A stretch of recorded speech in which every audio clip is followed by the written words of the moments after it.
Hello, everyone. I'm Jean-Claude at Beyond Mystic, and welcome to this very special broadcast. With me tonight is the one and only Mr. Jordan Sather. You can find his work again, yes, finally back on YouTube at Destroying the Illusion. Mr. Sather, Jordan, welcome back to the show. How are you, man?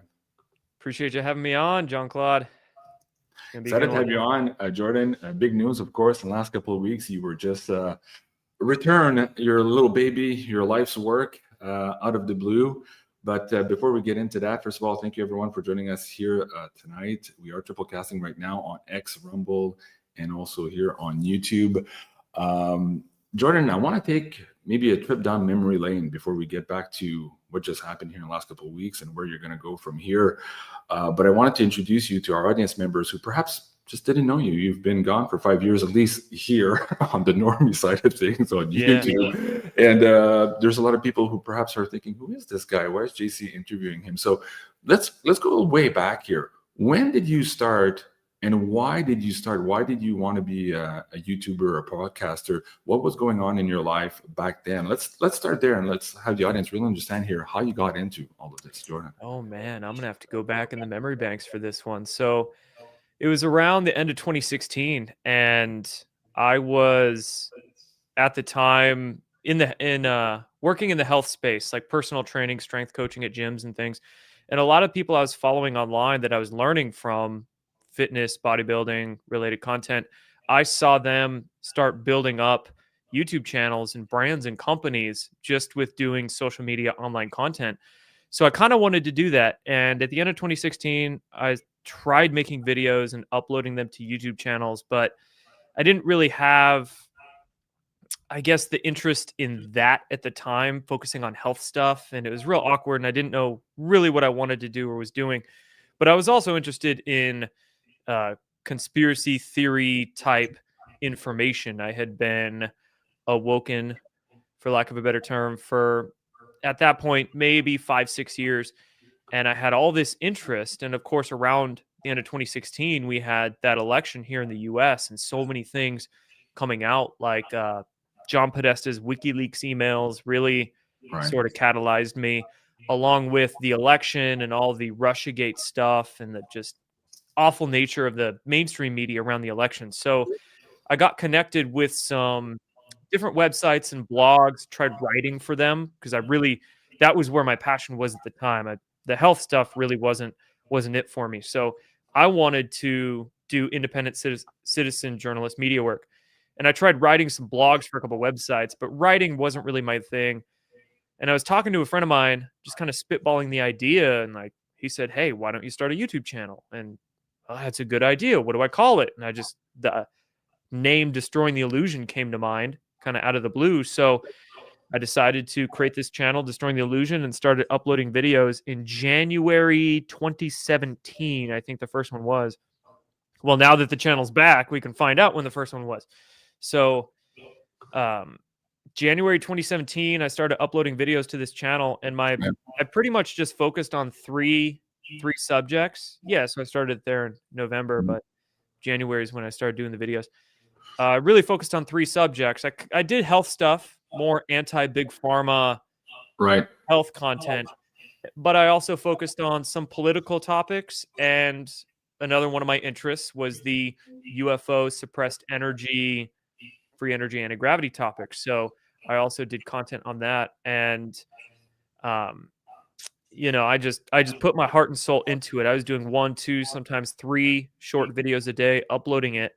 And at the time, it was kind of the perfect time to get into doing citizen journalist work because there was not much out there. There was a few websites and blogs and whatnot, but in terms of podcasting and streaming and videos, there wasn't that much. So it was kind of the Wild West. It was such a new thing, using social media to do actual media, what the mainstream media should be doing, but aren't.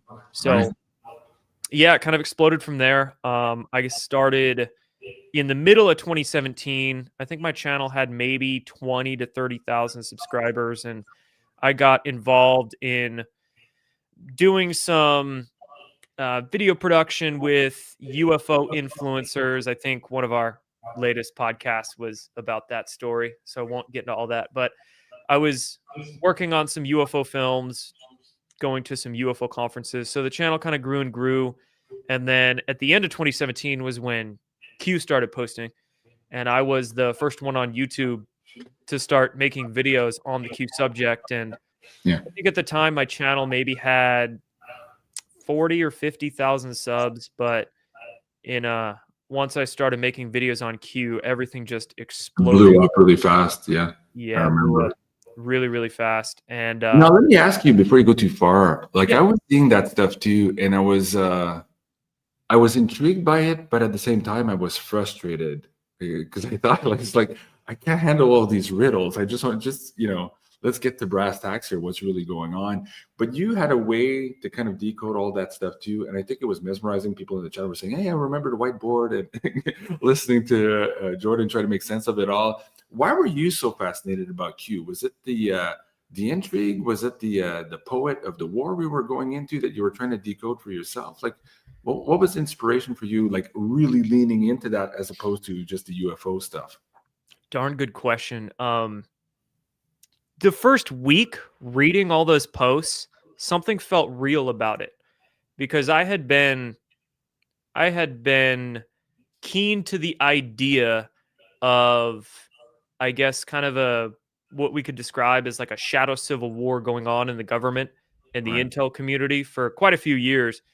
Um, I was one of the folks foolishly in 2012 thinking that mass arrests of the deep state were right around the corner Yeah. because of certain individuals' blogs I was following at the time. But anyway, so I had been keen to the idea of like white hats versus black hats and just thinking about the nature of the institutions. I mean, realistically, there's a lot of good people that work in the government and the intel community. It's just the bad people have gotten so much control and they're so secretive that it's so tough to, and everybody's got their own personal agendas too, but it would make sense that there's at least some good guys working in there trying to figure things out and clean out the corruption. So anyway, when I started reading the posts for the first week, at first I was um I was not totally sold, but these posts were so comprehensive Mm. and they were talking about just all sorts of different topics from central banks being used in federal fiat currency being used to control people to 9/11, who really conducted those attacks, to just and Russiagate and so many different things, New World Order in general, Satanists involved in the upper echelons of the power structure. So it was so odd that it was so comprehensive. And then the first thing that really kind of sold me, I guess we could say, on it being real, like a real operation conducted from the first Trump administration or some people around Trump, Was it was because the MSN was saying it wasn't real and it was marginalizing it? Because that's probably when I started paying attention to myself. I'm like, whoa, if those guys don't like it and they're working so hard for us not to look at it, I might have to look at this a second time. Was that your kicker as well? yeah, for sure. Not just the Yeah. mainstream media attacks, but a lot of the attacks from alternative media people too. Right. Um, and none of those really made sense. What made sense was that these posts. So some of the first things that made me think that they're legit is the first week of November. Some topics in the Q posts were related to Saudi Arabia. They were asking a lot of questions and making statements related to Saudi Arabia. And then 2 days later, there was a big corruption purge in Saudi Arabia on November 4th. So how did Right. it appears that whoever is writing these posts has some kind of inside, Forewarning or foreknowledge. Yeah. yeah, foreknowledge, inside Yeah. intel. So, and then the And proof that kept happening time and time and time again to the point where even the most reluctant person would have to say, okay, at this point, like how many coincidences could you have? Like there's something to it, right?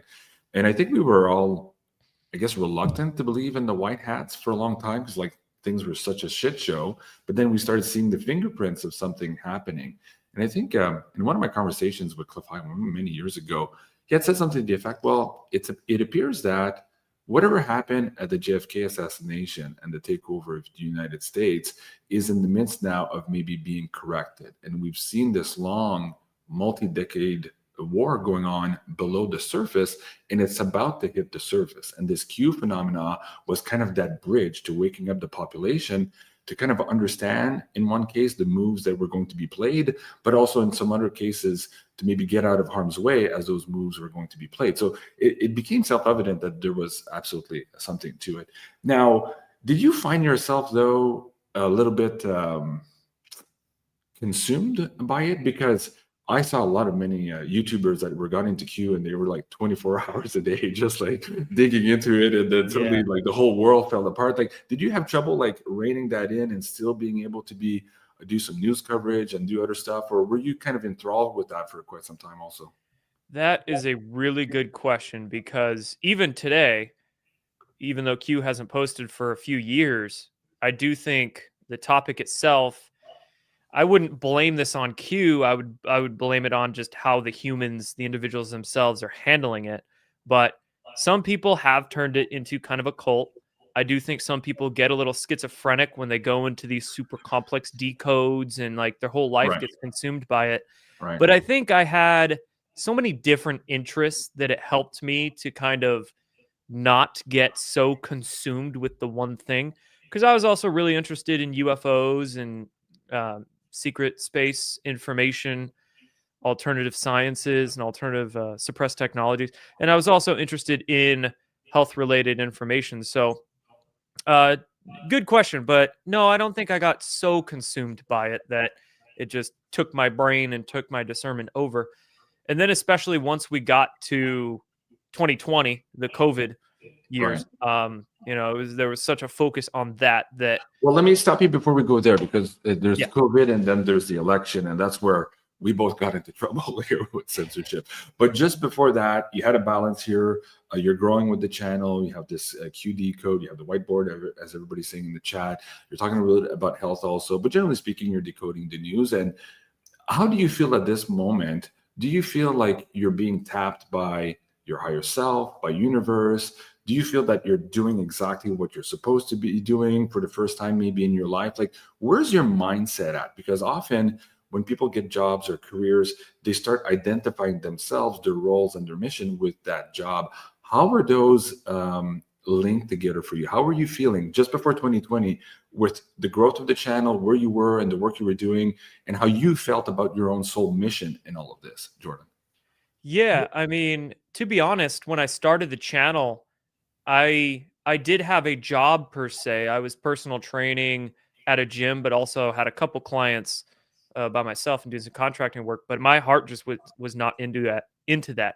And I'm the kind of person where my heart, my passion needs to be in a direction for me to have any desire to go that route. Like, I need to feel like one, there's a mission there. Two, there's a passion there for me to have any care in the world to go into that. And then once I have that direction locked in, then I'll just go full bore into it. So when I started the channel at the end of 2016, early 2017, part of the reason why I just grinded so hard, I put so much work into it, a little bit of that was financial, because I quit everything when I started the channel.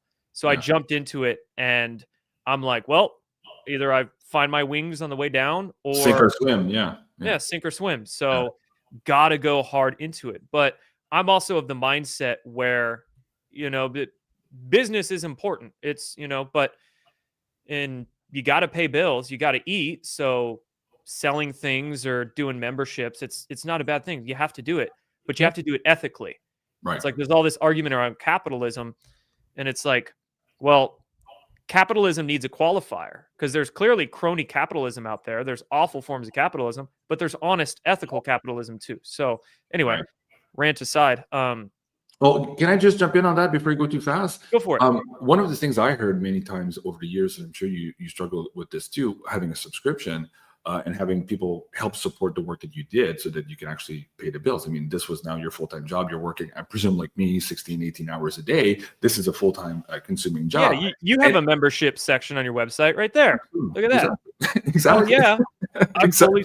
I fully support that, right? But there's honest ways to do that, and there's dishonest ways. So, don't say, hey, I have breaking inside intel, but you got to subscribe to get it. Like, Right. what, Yeah, right? yeah, So exactly. it's all No, it's about a way. how you It's a interact. way, especially during the censorship time. It was a way to be able to at least continue paying the bills while you're doing this work. Because again, it is a full-time job, and most people go to work and get paid for their work.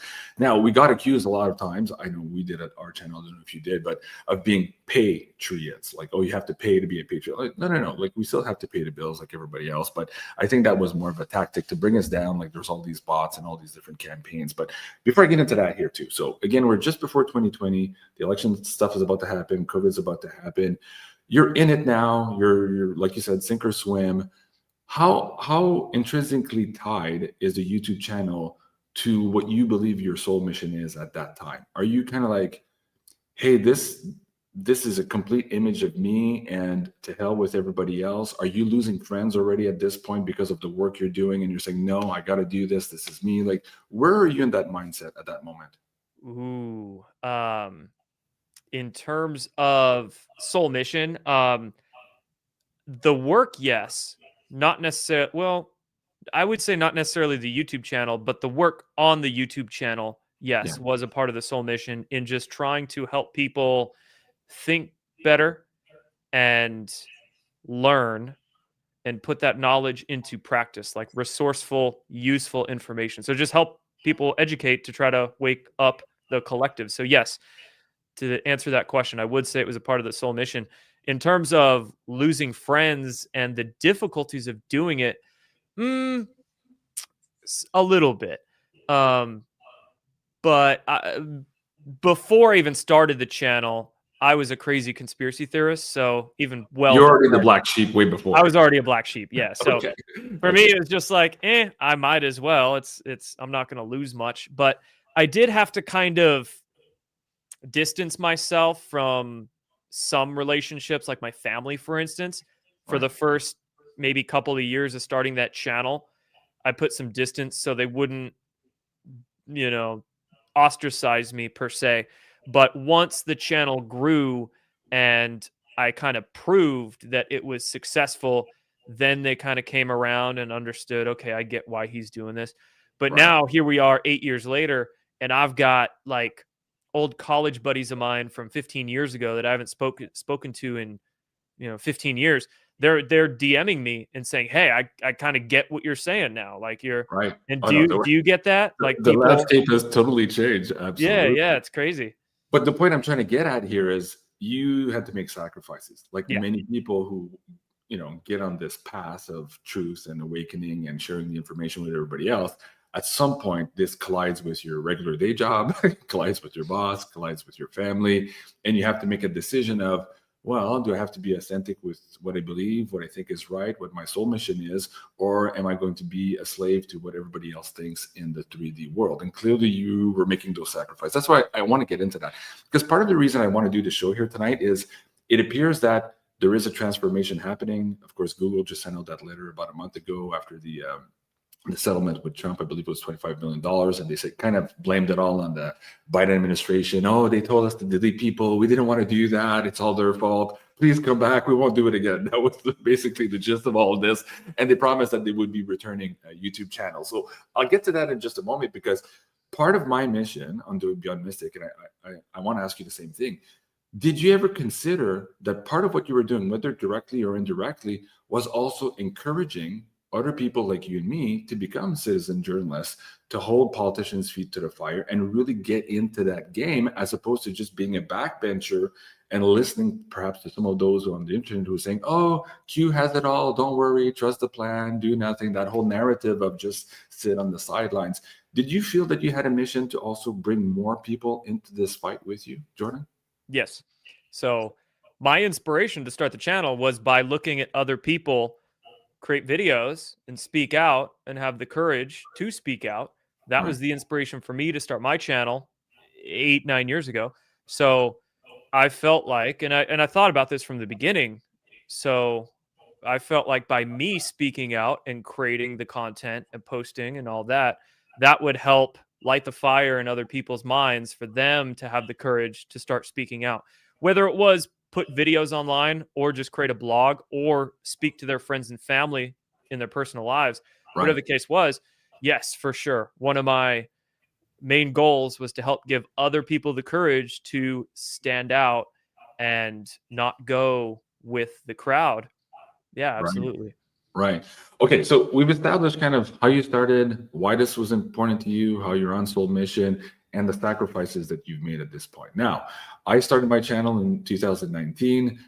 In part because I was watching you, I was watching like Sean and his GT report, and Awesome, like man. you, I was interested in, hey, I want to get into this fight. I can't sit on the sidelines. I have kids. I have to do my part for what I think is best for humanity moving forward. And I was kind of forced into it also. I started on my own. I had my marketing business on the side, which was doing quite well. And I wanted to do this as a sidebar at the time, just kind of like testing it out. And then suddenly COVID happens, and all my clients call me like, yeah, JC, you know that marketing contract? We got to cancel it because the government just shut us down. Oh, man. So we can't pay marketing fees for a business that's closed. So basically within 2 weeks, all my contracts were dead. And so I was like, okay, universe has decided I'm a YouTuber 100% of the time. So now I'm doing like 3-4 videos a day, and I'm hustling because at that point I have mortgage, I have kids in school, all that. And I'm like, my business is dead in the water at that point. So that kind of nudged me in the deep end of the pool. So start talking about how 2020 started shifting a little bit your operations at destroying the illusion, and how suddenly the focus, yes, there was still Q, but suddenly we're looking at this election coming up, this outlier, and then suddenly all of the manipulation that was so evident to most of us, but so not evident to the rest of the population. Did you feel at that point that we're seeing a huge demarcation to where we had people who could see, and then suddenly it was kind of frustrating to us to see all of this other segment of the population that was completely oblivious to what was happening? How are you dealing with that at the offset here of 2020 on both fronts, the election and COVID? Yeah, it sounds like your higher self had you create that channel at the perfect time, and then Yeah. fall Yeah. back when COVID hit. Yeah. Yeah, 2020. So that scamdemic was a mess. A lot of content began, of course, being focused on the most important thing. You mentioned demarcation, right? And whether it's the JFK assassination, 9/11, COVID, each of these major events creates more and more of this demarcation between people basically who can think and not think. You know, Charlie Kirk assassination is another one of those demarcation lines Yeah. between people who question what they're given and actually research for themselves. So every single one of these events is somewhat more or less of a demarcation. COVID specifically, one of the biggest ones, of course, it was worldwide. It was so many aspects about it, from the mask to the vaccines to the therapeutics and everything, lockdowns. A lot of content was focused on that, but that's when a lot of the censorship, the bad censorship, began.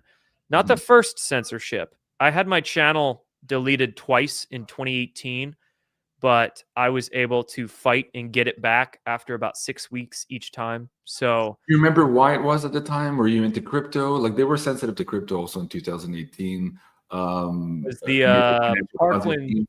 The Parkland shooting in Florida, Okay, that mass okay. shooting. False I flag was stuff. Yeah, looking into it as a false flag, and then right, simply because I mentioned David Hogg's name in a video, they flagged it as being um, attacking him, or I can't remember the name they used, but basically right, harassment. I think they called it right, harassment. So, right. well, that was the first time. The second time, it was because of CBD.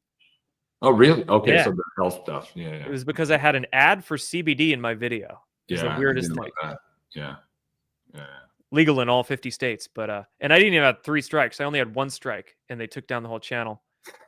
Weirdest. Anyway, long I story. never had a But strike. All I got is deletion. it's Yeah, CBD.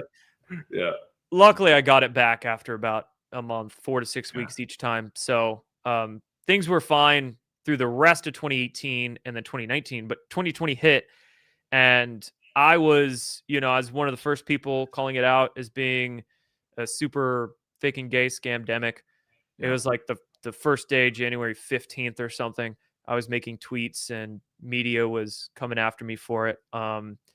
Chlorine dioxide. I was talking about chlorine dioxide right away in January 2020, and all kinds of hit pieces and censorship for that, bioengineered. So it was about February or March, I think. I did a video on the Chinese lab in Wuhan and the bioengineered theory of the virus, lab leak. and YouTube removed my video and then demonetized my whole channel. Mm. So I lost all of the monetization on it in, I think, February 2020. And then throughout the rest of 2020, I can't remember how many tweets and Facebook posts and YouTube videos I had removed, but dozens and dozens and dozens, from questioning masks to questioning vaccines to everything. You And know, it's funny. Shit would disappear all the time. So my tweets would disappear, the YouTubes would disappear. I yeah. would set up a whole bunch of tweets on my channel to go live that night to talk about some of the news. And as I scrolled through my deck, suddenly the tweets were there from other people too. I was like, damn, it's hard to do the news. The Ministry of Truth was active, alive at the same time. It was crazy. I was like, so is this crazy. even possible? Because, you know, I read Orwell. And I just, V, if you watch a movie also, V for Vendetta, I just like, I couldn't believe that we were actually there. Like, you could see this in China or in Cuba. That's how you're, I don't know, that's how I was kind of instructed as a kid, that these things only happen in these weird communist dictatorship countries. It would never happen in a civil, polite society. And here I was watching that in real time. What was your reaction to all of that too? Is it surreal, or it was almost the same as yours, in that it was so odd because we were expecting it somewhat. Like, we kind of knew it was coming, but at the same time, I think, at least for me, we were kind of in denial about it. Like, no, like, just like you said, it won't happen here, but we know they're going to censor, but no, it won't get that bad. Well, I'll just tweak my words a little bit. I won't say Right. it out loud. I'll call it. I'll try to code get around words. the algorithm somehow. Right. I'll be sneaky and it'll all work out, right? Like, Right. at least I How was. naive was I? Yeah. Totally. And then all the ban hammers came down and they went Yeah. full bore, and it was Yeah. crazy. And Yeah. that's what leads us to October 2020, just a few weeks before the 2020 election that they stole. Yeah. The day the Hunter Biden laptop story dropped was the day that YouTube went scorched earth and removed hundreds and hundreds of channels. Did you lose your channel that day? Yeah. Yeah. Okay. I October think 15th. it was the Hunter Biden thing too, the report on that as well. Yep. So October I lost 15th. 2 in 2020. I had lost one. The first one was on, I was into Kundalini stuff too, and empowering people on using their own energy and talking about the matrix of control and how it's using our energy to manifest kind of the prison that we live in. And so I was trying to get to all of these old practices, Taoist practices, to kind of revert that and have humans own their own energy and their own creational force. I think that was also somehow triggered. I don't know where, because I'm looking at people now who are getting their old YouTube back, and I'm like, okay, maybe I didn't lose on the election or COVID. At least one of the YouTube channels, yes, but the other one was more on the Kundalini stuff. They really didn't like it. You probably had, in a 20-minute video, you probably had a 3-second tangent where you just mentioned one word that triggered the algorithm, and then their AI scrubber just took your video out or something, right? Who knows? Kerry Cassidy told me once that it was actually the Canadian government that had me shut down, not Biden. And I asked her how she knew that. She just, I don't know if she was saying that intuitively, or if, you know, she had some whistleblowers or insiders telling her that. I know that even now, if you look at the landscape here in Canada, they're trying to propose all these new laws to where ministers can decide who in Canada has or has not access to the internet. It's going through the House right now, and people are freaking out about how even more Orwellian it is than perhaps it was in 2020. So we're not out of the woods yet. Oh, we'll get into that conversation in just a second. So the election for you, the laptop too, for me, that was very frustrating, because I'm like, dude, we have the laptop. Never mind these 52 intelligence agencies who say it's a Russian hoax. Like, it's so absurd to me that we got that far into that story, and still most people were oblivious to it. But again, if we on this side of the aisle trying to expose that we're all deleted at the same time, there was a vacuum. And then suddenly all there is left is this official news landscape for most of the normies to watch. And that's pretty much what we've seen in the last 4 years. And we've suffered for it, 5 years. We've suffered for it as humanity. But at the same time, now things seem to be changing. So I want to get to that moment, though, of that realization. As you said, you were naive. You think you can skirt around some of the rules, like as I was I. And then suddenly, it's all gone. My Patreon is gone. MailChimp is gone. Like, fuck, you're dead in the water. You can't play ball anymore. You're just like, no, nothing works, right? What was your reaction that morning? Like, explain the gut punch moment you were going through, Jordan. Dude, I don't know. I don't know about you, but I don't know if I've still fully processed what happened, even though it was 5 years ago, because this internet thing that we're all on and using, in terms of humanity's history, this internet thing is so new, and it's where our brains are still trying to sort of assess and process how this internet thing works, and it's evolved so fast over the last 25 years. I mean, we went from .com blogs 25 years ago to social media. Now we have Bitcoin and peer-to-peer transactions. We have this like AI ecosystem now that's evolving, and we've got all the porn and gambling that's on the internet. Like, people's brains are just getting screwed by it, and they still have no idea how powerful of a weapon or a tool this internet thing is. So yeah, I don't know. I'm still processing first being censored and then being uncensored. But back then in 2020, it was rough. It was really rough because within a 1 week span, I lost Twitter, Facebook, Instagram, YouTube, MailChimp, Patreon, PayPal, Cash App, Venmo. There's more. I can't even remember, but within a week.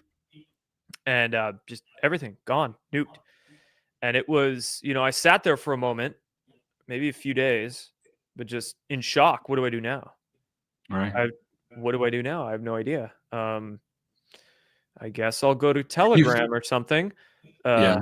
Rumble, right? So you're sitting there like, what the hell do I do? And Did you question whether or not you were actually on mission? Because for me, it was that. I had been, just before creating the YouTube channel, 10 years on this path of learning, of going down rabbit holes. And the more I did that, the more I lost friends. I used to be in politics, wear the Armani suit, blah, blah, blah. And here I was like a bridge really far away from that. I was completely a different JC, but I was committed to it. But every year along that 10 years, I kept asking my spiritual guys, like, why am I doing this? It's like, is there a point to this? Like, where does this lead? Because right now, the only place it's leading is to have a very, very secluded life, to where all my old friends are gone. And, it was a lot of sacrifices. But when I started my YouTube channel, I'm like, I found my community. They were all there in the memberships. I'm like, okay, I'm on track. I'm doing the right thing. Thank you, guys, blah, blah. And when I got deleted, I'm like, wait, fuck. Wasn't I on mission? Like, what the hell is this supposed to mean right now? Am I supposed to go back? Did you ever think about giving up? I thought about giving up before I got deleted, actually, because it was hard, and I was getting a lot of vitriol at the time.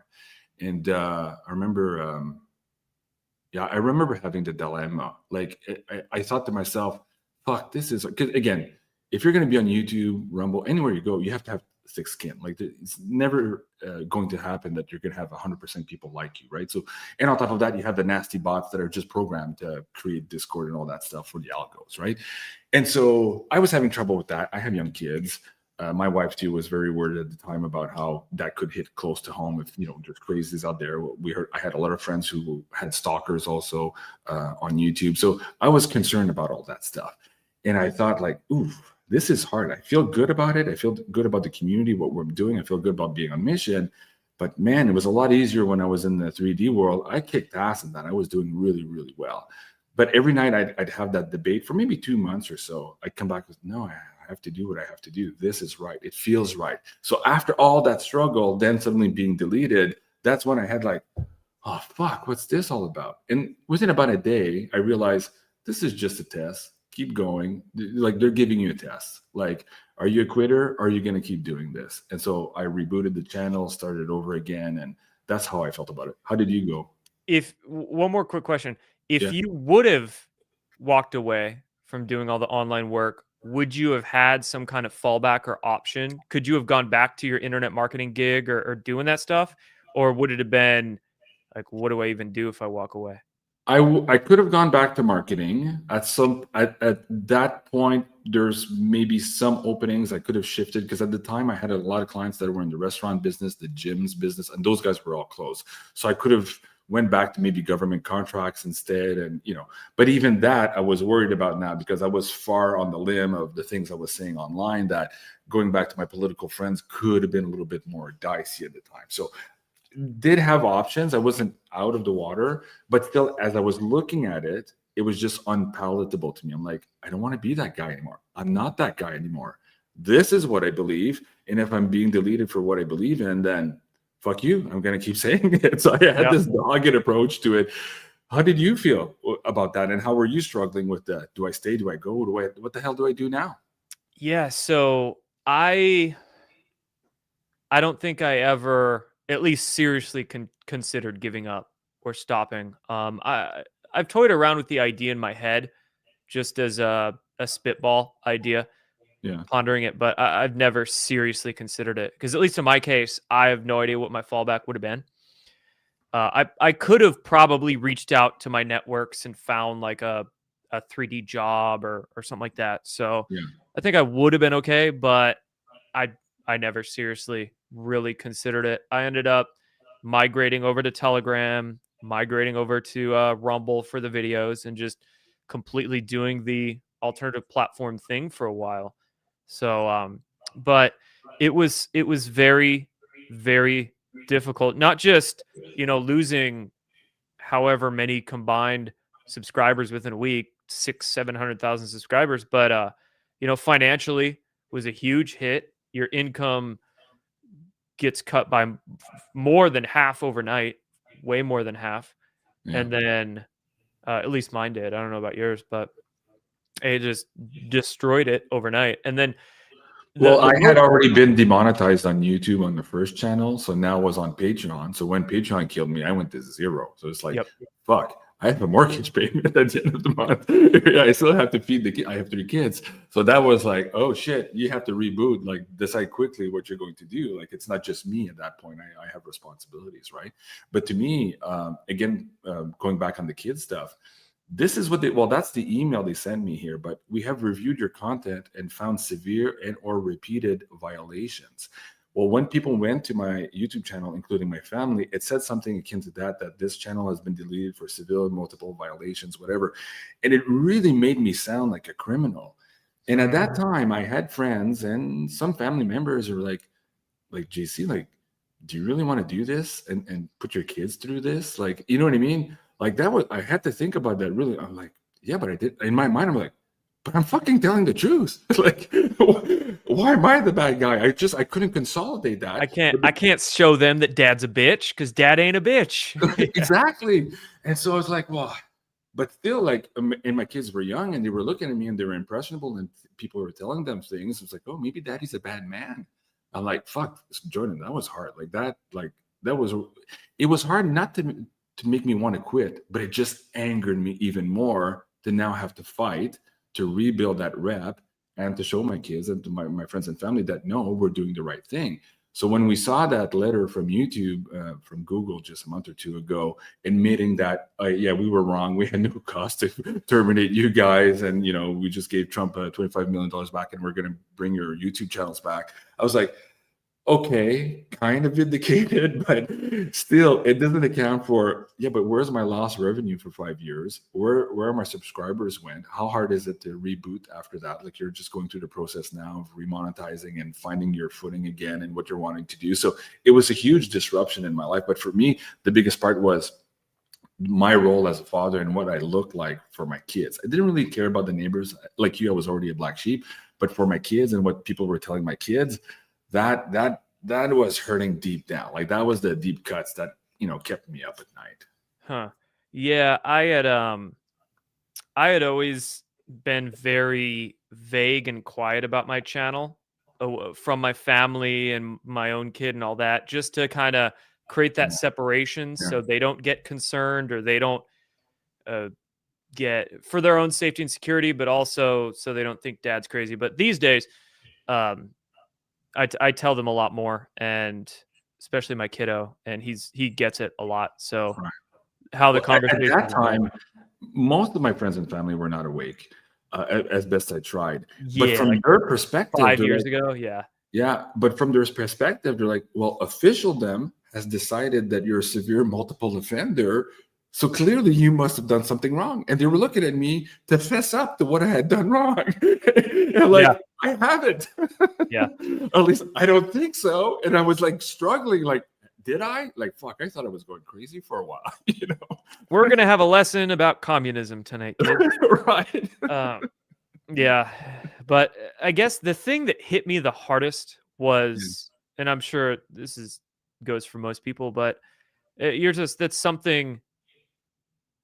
Well, you put thousands of hours into a project and then they just wipe it. So all of that energy that just gets sucked right out of the ether, I didn't have any sucked from backups. you, right? I was so stupid. I didn't have any backups on my first YouTube channel. Lost all of it. Like I Oh didn't have no. duplicates on my computer or anything. I didn't have was Odyssey. On my second one, I started doing the duplicate backups on BitChute and all that.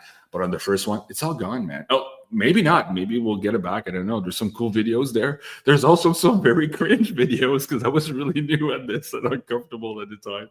Yeah. Okay, so when you got deleted, you mentioned in your video, and I encourage people to go watch this again. I wanted partly to have this video and this conversation with you tonight in the hopes of maybe encouraging new people onto the stage here. It appears that we have this opportunity and time now where there is a correction being made. We don't know how long it's going to last. I saw David Icke just got his channel back the other day, and he says, yeah, but for how long? We all have the same question. Janine just got her channel back last week too, and she's like, do I even trust it? Do I even put content on there? Are they luring me back in to delete me again? These are all the questions we have now, but nonetheless, the instability of it, I feel personally that it is an opportunity in this war to bring a whole bunch of other people. And at the very least, the fact that we're here and we're having a conversation in YouTube, we're now filling a void that was empty of this voice here for the last 5 years in normie land of YouTube. Sure, people who came and watch us on BitChute, on Rumble, they had access to the alternative news. But for the most part, the normies were left unencumbered and completely capitalized or manipulated by mainstream news and the propaganda here for the most part on YouTube. But that appears it's just about to change. So where are you on that video that you made on what do I do now? Is this thing even working? And I recommend you guys go watch this thing that you put out 3 weeks ago, Jordan. Where are you now? Where do you want to go with destroying the illusion? And what do you think this whole move is all about here for YouTube and for humanity? I mean, thinking back to when I got censored in 2020, one of the biggest issues for me it created was like a workflow. What's my workflow going to be now?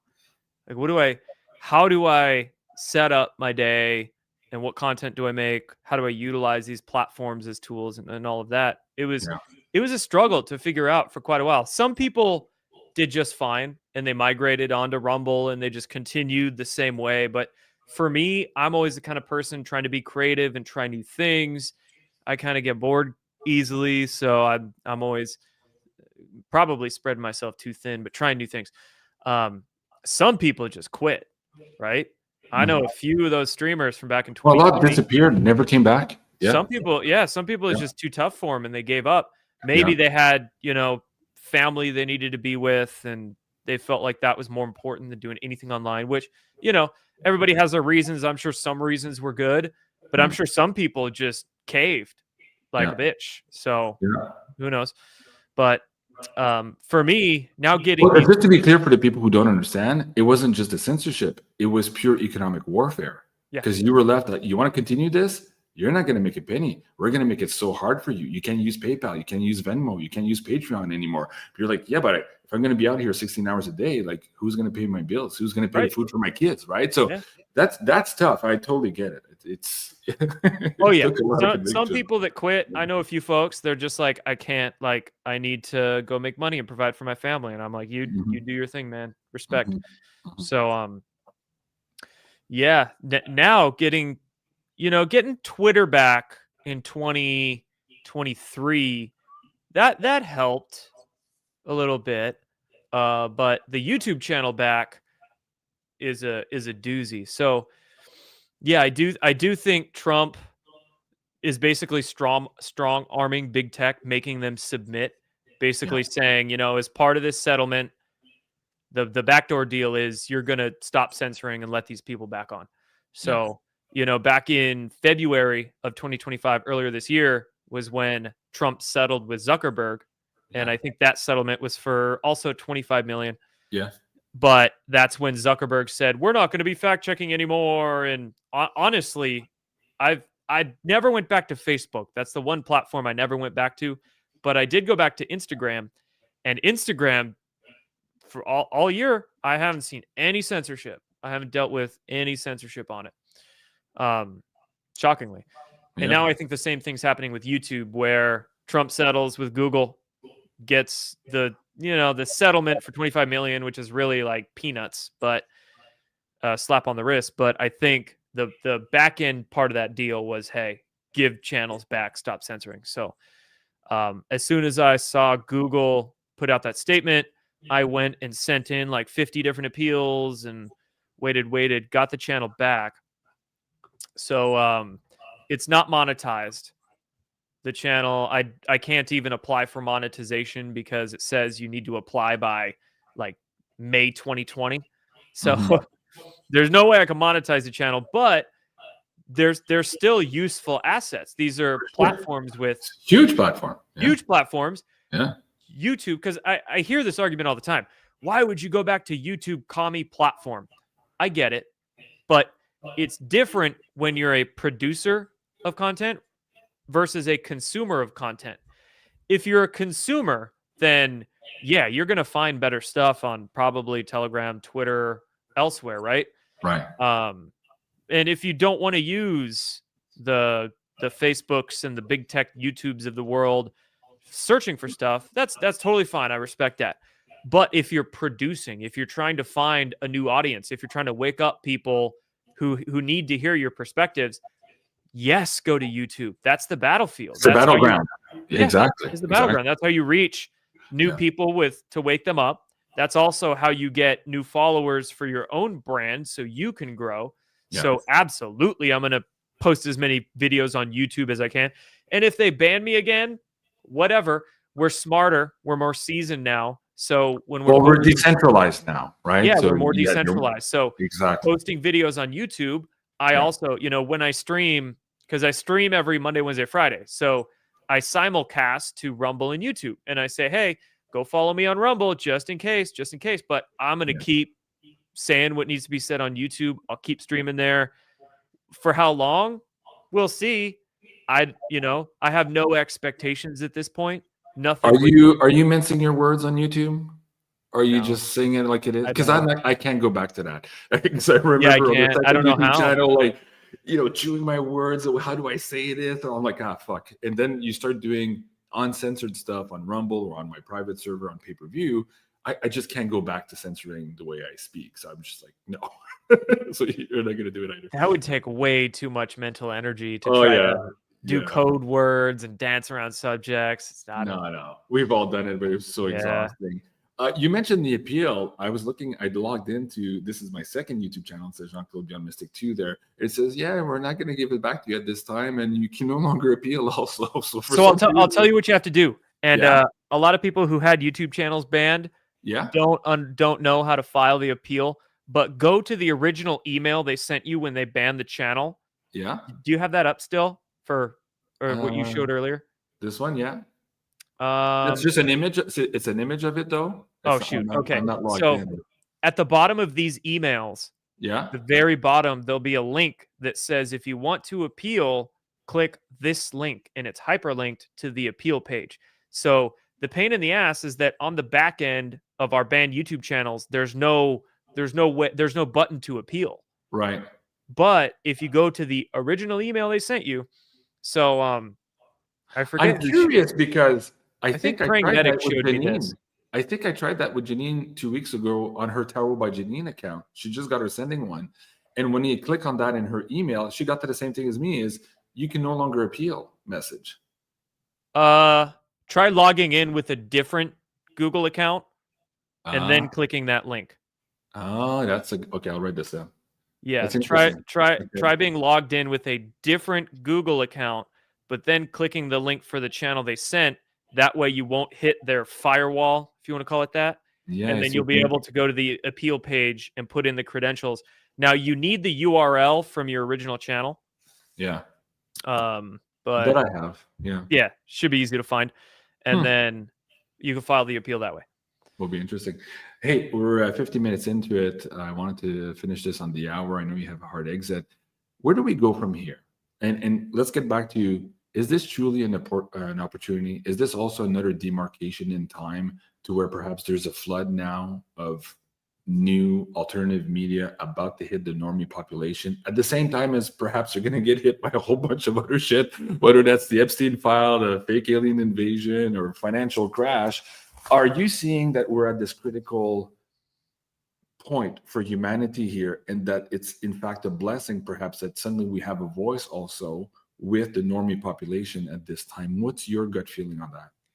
Yeah, a weird thing about getting the channel back and then uploading a video there is how many comments I got from people that say, I haven't heard from you in 5 years. Like, it's been so long. And it was a little nerve-wracking, I'll be honest, because I'm like, oh shoot, they have this image of me from 5 years ago, but do they know what I believe now? Do they know how things have changed? Are they still going to be, are they going to like, I guess, the new me, the current me? Right. But in terms of where we go, collectively with the uncensorship going on, it's absolutely helpful. We're going to be reaching a lot of either new people or people we used to talk to with new information, with new information. So it's definitely going to help. In terms of the grand scheme of things, I'm kind of going back and forth, man. This year, at least in regards to the truth community and alternative media conspiracy theory community, I think some people are regressing. I think some people are devolving just I see because, that all the time. yeah, because they're getting sucked into either the political tribalism, religious tribalism, or, I think some people, and that's not me being pessimistic, it's being more realistic. I think some people are just not taking the next step. Yeah. But I do think give it like a year or two, and the pendulum always swings. The waves always ebb and flow. So there'll probably be some kind of event or something that happens that gets people's mind open to not getting sucked into belief systems or cultism, but start, questioning things, questioning their own confirmation biases and whatnot. But I feel like the truth community right now is just so, people are locking themselves into an ideology and then just hating the other side and looking for all the confirmation bias that will solidify their belief in XYZ. It's weird, but I do have a lot of hope and faith. And I do think that us getting uncensored or decensored on Instagram and YouTube is going to help the collective.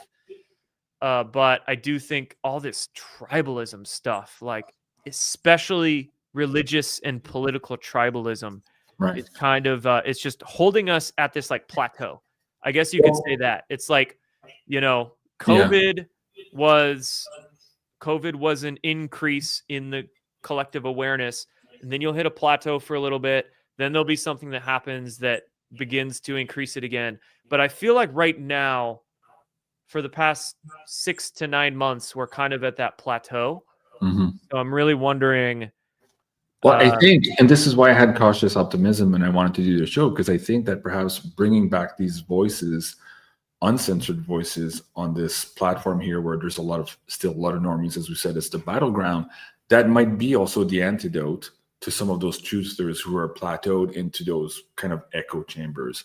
Now, I know you got shit for this. I got shit for this myself too. I never wanted to have an echo chamber, and I often interviewed people who had absolutely diametrically opposed opinions than I did, and some audience had trouble with that. I'm like, no, but we have to listen to each other. We have to learn. Maybe there's something I don't know, and I have to admit, like, I'm a much different person today in what I know and where I'm at in my evolution than I was 5 or 6 years ago when I started the channel. And what you're saying is too, like, you've gone leaps and bounds since 2016, when you first started. So for the people who might not have seen you for 5 years and didn't know that you were on Rumble and didn't follow you over there, and who are just now picking up and thinking they're looking at the Jardin Seder from 2020, How have you changed? What do you want to tell those people? And how do you want to encourage them to give you a second shot here at being part of the solution in destroying the illusion? Jordan? Man, you should have let me know that question yesterday, so I could have prepped that one, bro. Um, It just came up live in my head, dude. yeah, you just sucked that one in from the collective consciousness there.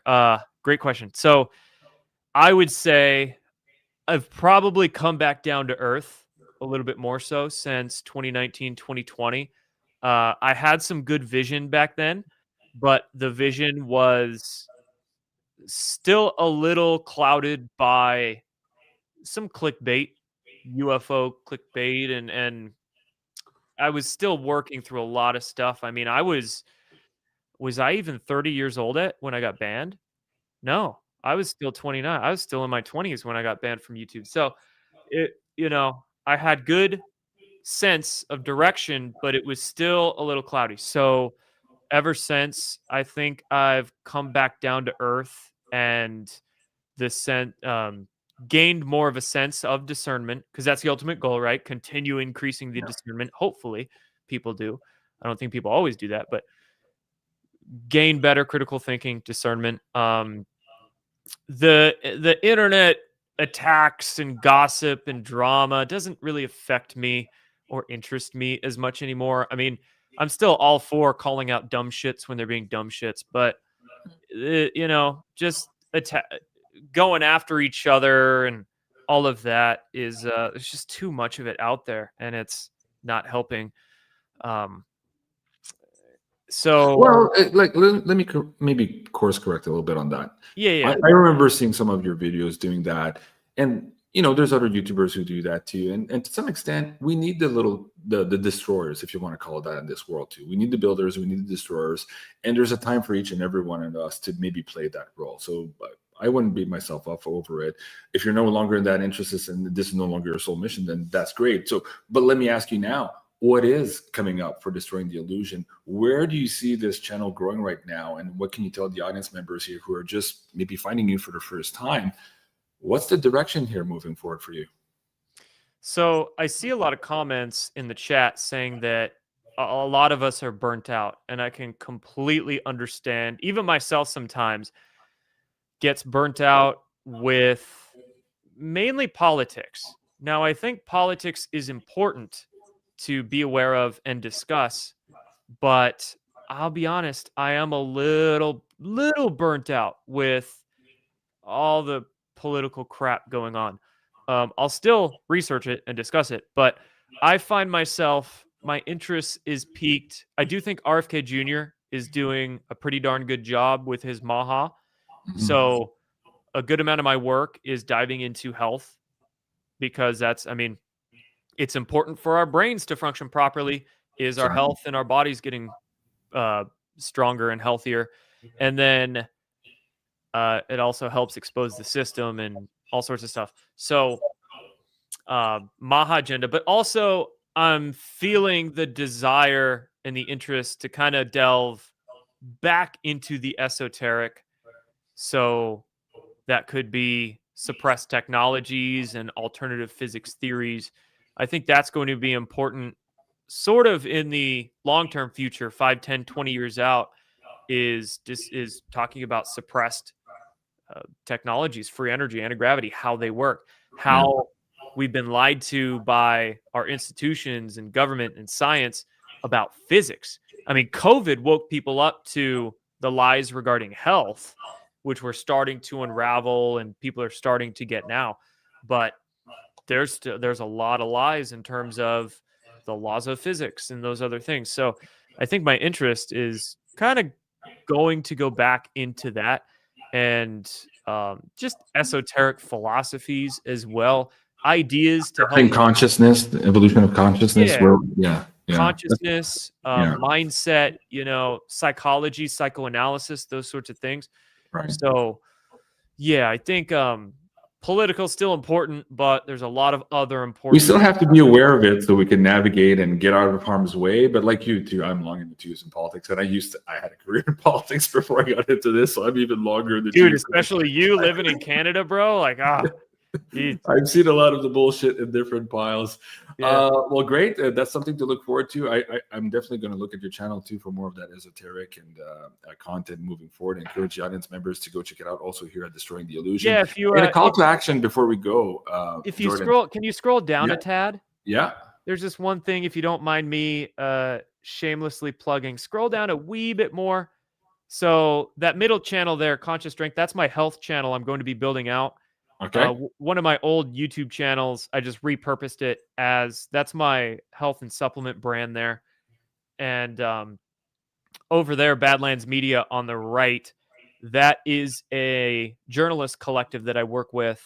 And if you are interested in the political content, they stream pretty much all day long on Rumble. We've got like 20 different podcasters that group together and do different shows on Badlands Media, and we hold events around the country as well. You're going to an event with those guys tomorrow. Yes, actually, yeah. We're doing an event in Florida this weekend. So every 3 months around the states, we hold in-person events called the Great American Restoration Tour, called the GART events. So that's where I'll be going this weekend in Cocoa Beach there. So really cool. I hope the weather's really good cool. here. We're getting snow here in Canada, in Ottawa this weekend. Jordan, last thing, call to action.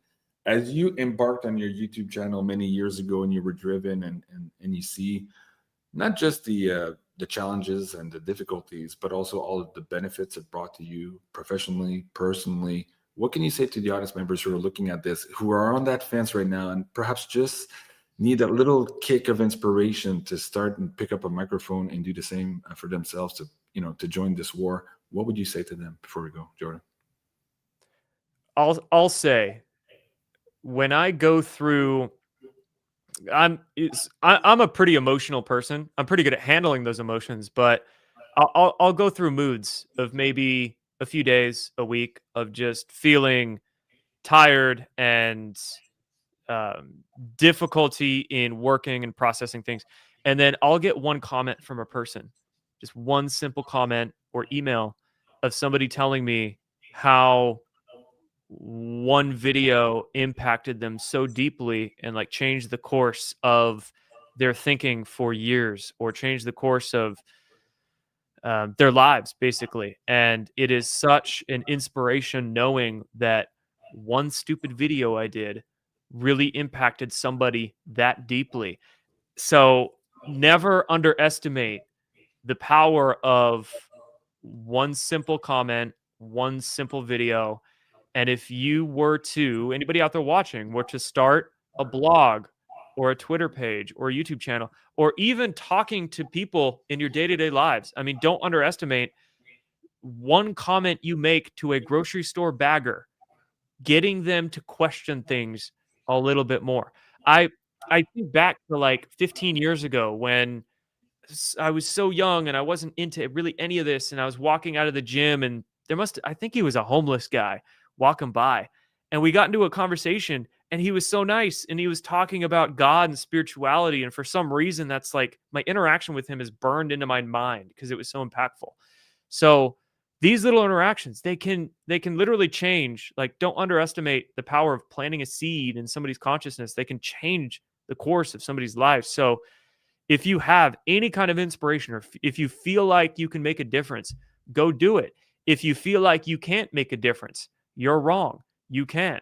So we need people out there with new perspectives, because unfortunately, the good news is a lot of people are moving away from the mainstream media and the authoritarian institutions for information. The bad news is what I'm seeing, and this kind of relates to that plateau conversation of the truth community we were talking about, is that I feel like the counterculture truth community is kind of becoming the new mainstream.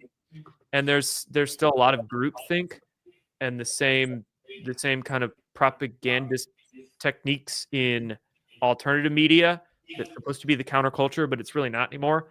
So we're always going to need new perspectives. We're always going to need people to question whether it's the government and mainstream media, or question influencers that are out there on social media. We're always going to need people researching and questioning. So it's not too late to kind of get into the fight. And whether that fight is looking at national politics and researching things and questioning them, or locally. Get involved locally, whether it's starting a website or a Twitter page to comment on local politics. That is a big area that is not that we don't have enough of, is people focusing on what's going on either in their town or their county and starting to spread awareness about the corruption right around them in their cities and neighborhoods. If we're all focused nationally, how easy is it for corrupt people to then insert themselves into local areas and start messing with things? So I think we need a lot more people getting involved locally in any capacity, but also, if you want to focus on national topics, by all means, there's still very much an opportunity for you to do that. There you go. Words of wisdom from Mr. Jordan Asader. Thank you so much, folks. Please go and subscribe to Destroying the Illusion here on YouTube. You can find the links to its other social media there as well. Jordan, thank you so much for your time tonight. Guys, please leave us a message and comment on how you like the show this evening. If you have questions, we're going to do another show next week with Mark Atwood on the very same subject, also on where we go from here. YouTubers who have just refound their communities here on YouTube. So check that out for next Tuesday as well. Thank you so much, everyone, for joining. Please like, share, and subscribe, and we'll see you soon. Au revoir. You were awesome. Thank you.